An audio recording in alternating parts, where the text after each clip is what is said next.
my screen isn't live on the TV right now, right? It doesn't look like it. Your title's up on the TV. Yeah, if that works. Yeah. Can you see that? Anthony, can you hear me? Yeah, I can hear you. Yeah, this is Sheriff Bullard. Yeah, she'll be identified before you start. Okay, great. So I'll just leave my screen share off until you finish speaking, and Or if you want, Anthony, you can leave yours on. I'll just leave the TV off, and when it gets to your point, I'll just turn the TV on.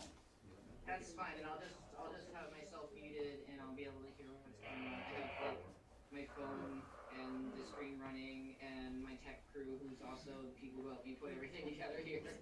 And so I think that works out just fine, and I'll be able to know when Okay, perfect. Well, we'll go ahead and mute you, and I think we're ready to start. Yeah. Okay. We'll give a classroom lecture. That's all right. That's all right. It's all good. Okay. Thank you.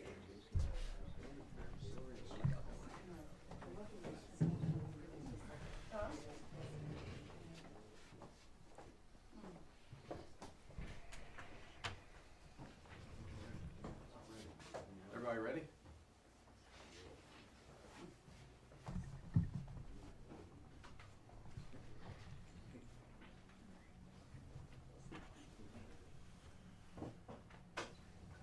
Well, good morning, and thank you everyone for being here. A hard copy of this press release is going to be released at a later time after this conference this morning.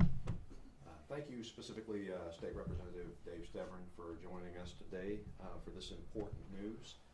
And I am pleased to report investigators of the Jefferson County Sheriff's Office and specialists of Redgrave Research Forensic Services have confirmed the identity of Ina Jane Doe, an unidentified woman whose remains were discovered 29 years ago in Jefferson County. The identity of that woman is Susan Lunn of Clarksville, Tennessee.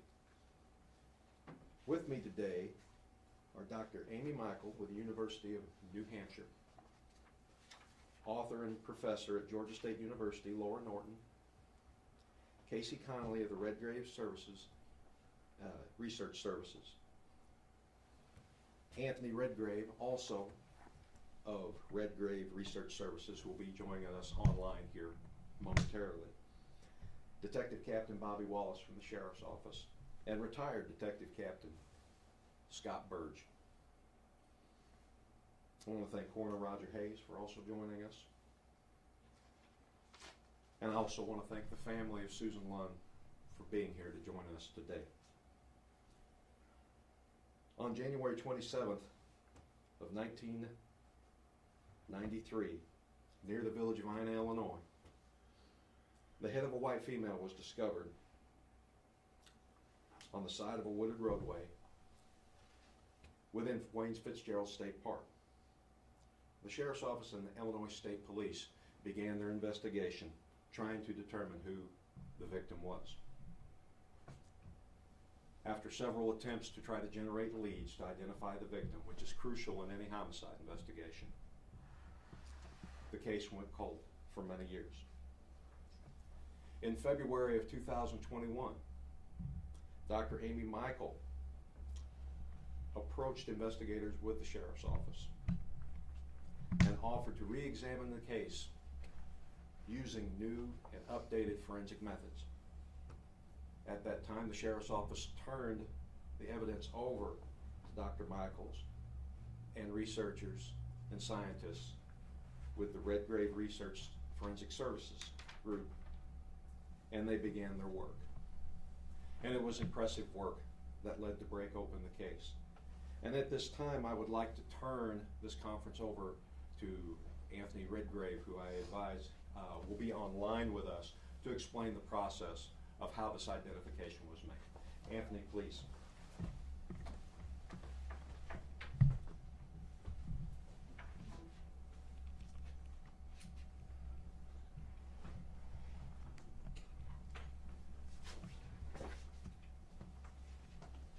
Hello, can you hear me? Need a little more volume. Hello? You need to turn on Yes. the... There you go, now I can hear you. Okay. Hi, Hi, let me put myself into full screen here. There we go.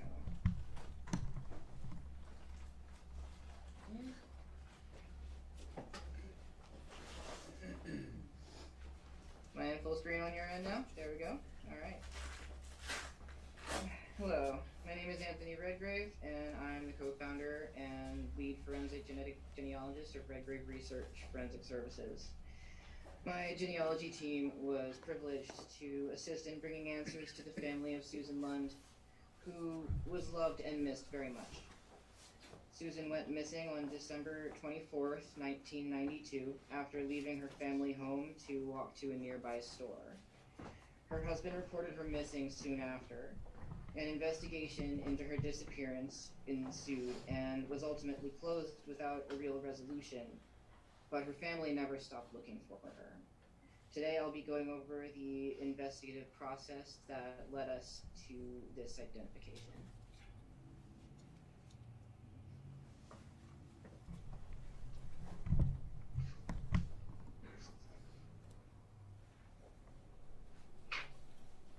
This is a brief timeline of the case as it relates to our work. On January 27th, 1993, Ina Jane Doe's remains were found at Rend Lake, Rend Lake, Illinois. The initial anthropological analysis and subsequent academic paper published in July 1996 stressed a hypothesis of Jane Doe having torticollis or Rye-neck syndrome. Dr. Amy Michael approached the Jefferson County Sheriff's Office in February of 2021 to suggest a reanalysis of the remains, including a new biological profile and forensic genetic genealogy.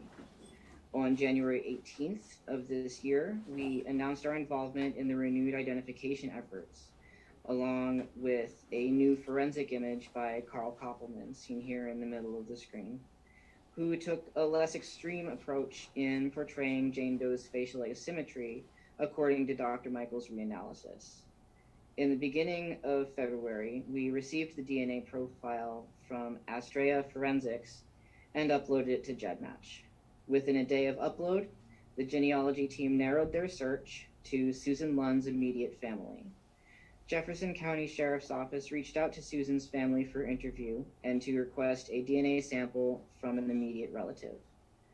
On March 6th, the confirmatory DNA sample finished processing, and we directly compared the relative's DNA sample to Ina Jane Doe's sample on GEDmatch, confirming Jane Doe's identity as Susan Lund.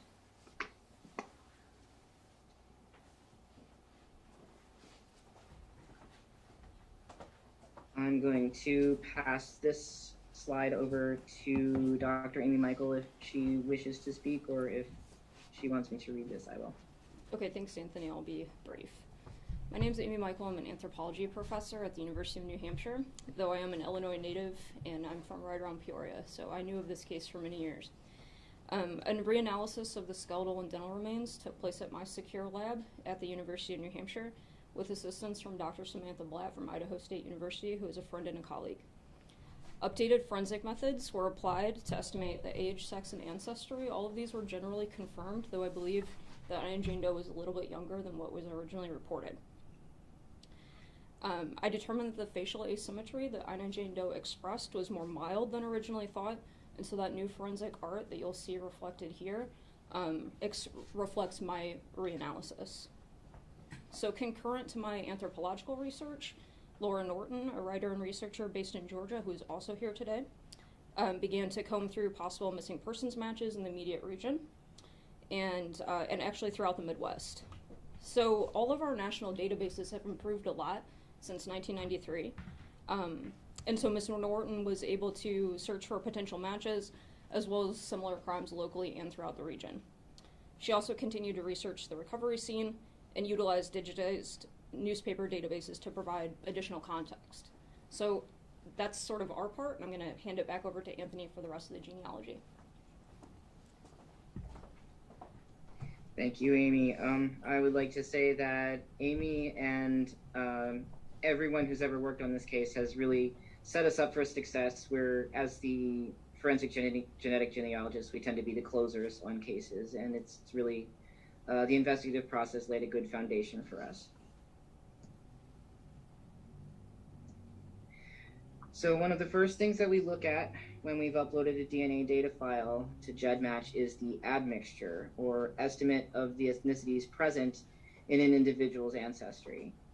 Based on our assessment of Ina Jane Doe's admixture, we initially hypothesized that her ancestors had been in the United States for several generations and was descended and was not descended from recent immigrants.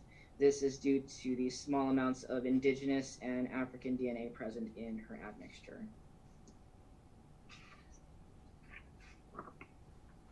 After evaluating the genetic admixture, we look at the list of matches in the database that from most to least genetic material shared. Logically, we'll look at those that are potentially the most closely related first, but we may need to look at more distant relatives depending on how the research goes.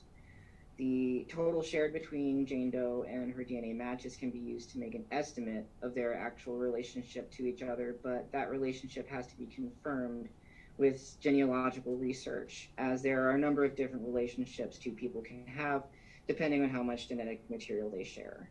In this case, the closest relatives share 432.1 centimorgans with Jane Doe, centimorgan being a unit of measurement in autosomal DNA, making their relationship most likely to be a half first cousin or first cousin once removed.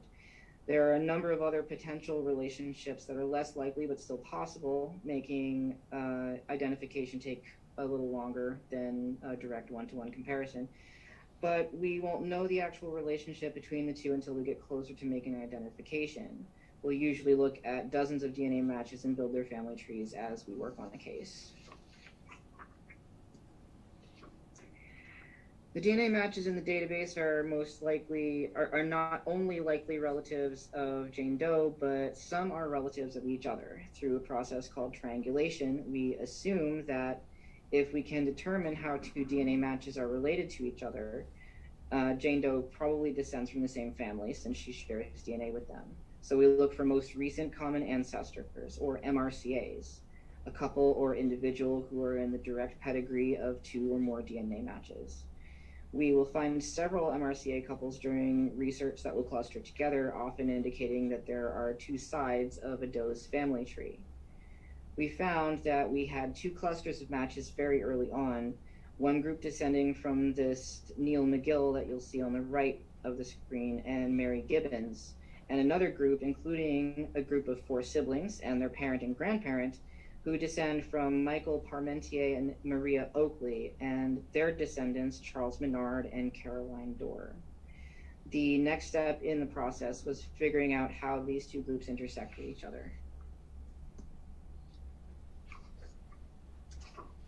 We use a tool called What Are the Odds, or WADO, to create conditional probability hypotheses based on the MRCA clusters you just saw. In this chart, you'll see the DNA matches that descend from Neil McGill and Mary Gibbons. By using the combined probabilities of Jane Doe's potential relationships with the DNA matches and their relationship to each other through a common ancestor, the WADO tool can be used to rank hypothetical individuals in the probability tree by likelihood.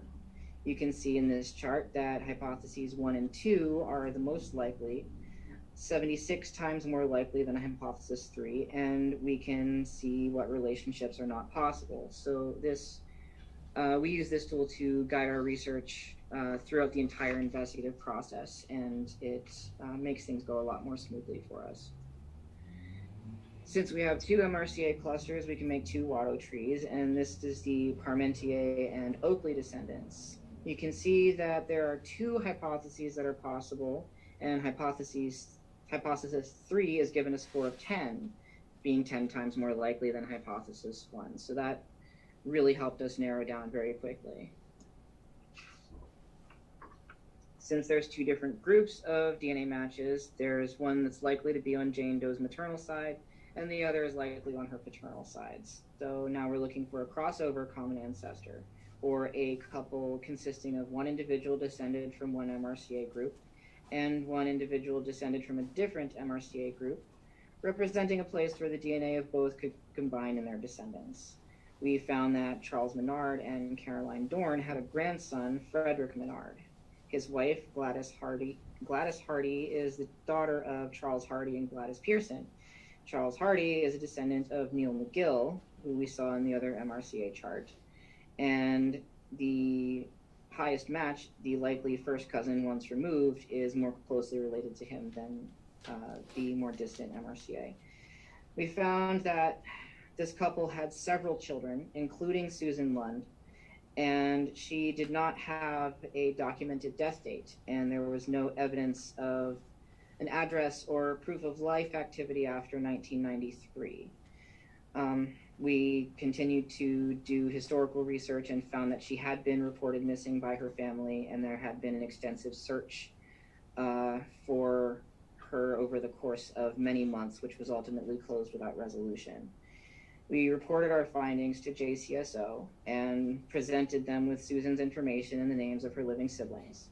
Detective Bobby Wallace then reached out to the living family, and a confirmatory DNA sample was requested.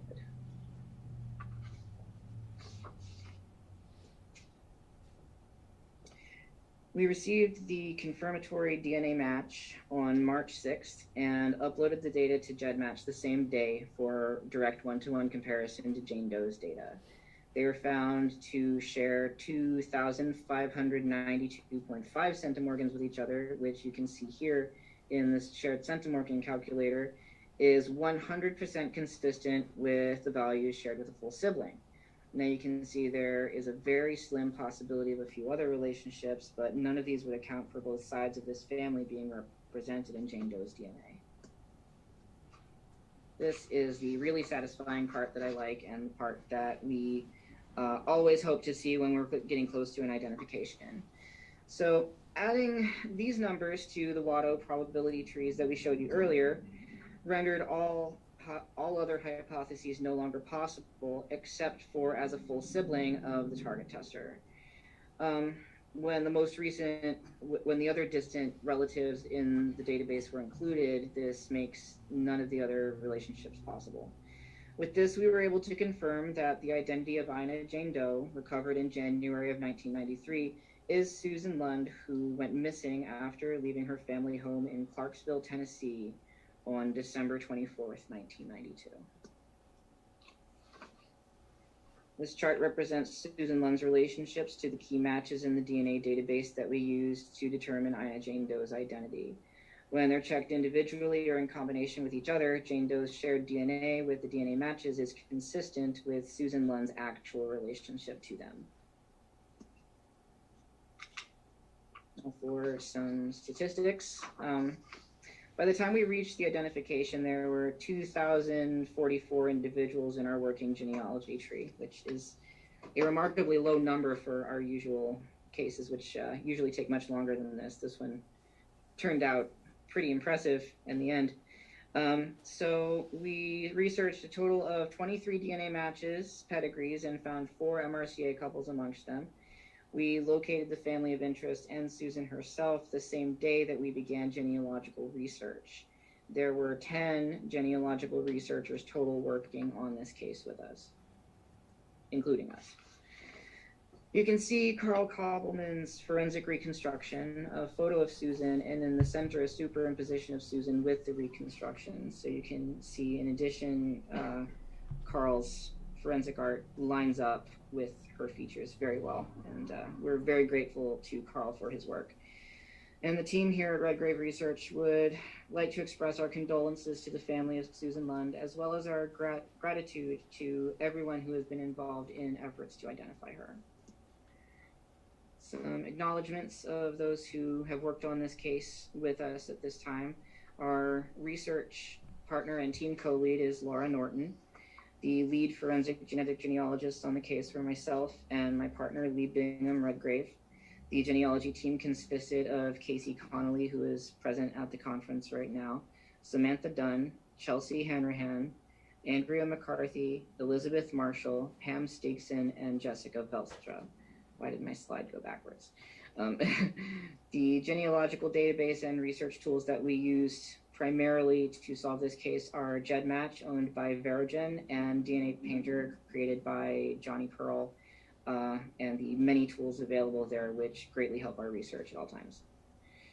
The forensic art was provided by Carl Koppelman. DNA processing was conducted by Kelly Harkins Kincaid and Astrea Forensics in Santa Cruz, California. And the anthropology team involved in the reanalysis of the remains includes Dr. Amy Michael of the University of New Hampshire, Kiana Burgess, Audrey Waterman, and Ashanti Maroney of the University of New Hampshire, Dr. Samantha Blatt of Idaho State University, Dr. Stefan Poltak, Dr. Andrew Albee of Suncook Dental, and the Hubbard Center for Genomic Studies at the University of New Hampshire. If you'd like to contact us for further information, you can see our website at redgraveresearch.com, email us at admin@redgraveresearch.com, and our social media is available here. If you're interested in helping forensic genetic genealogists solve more cases by uploading your DNA to GEDmatch, we have how-to guides at help.fgforelli.com. If you would like to ask questions related to anthropological analysis, please contact Amy at Dr. Amy Michael at amy.michael@unh.edu. And if you have any further information about the actions and or whereabouts of Susan Lund on or following December 24th, 1992, those questions and information should be directed to Detective Captain Bobby Wallace at the Jefferson County Sheriff's Office. You can call him at 618-244-8004 or email bwallace@jeffil.us. That concludes my section, and I will turn it over to the next speaker.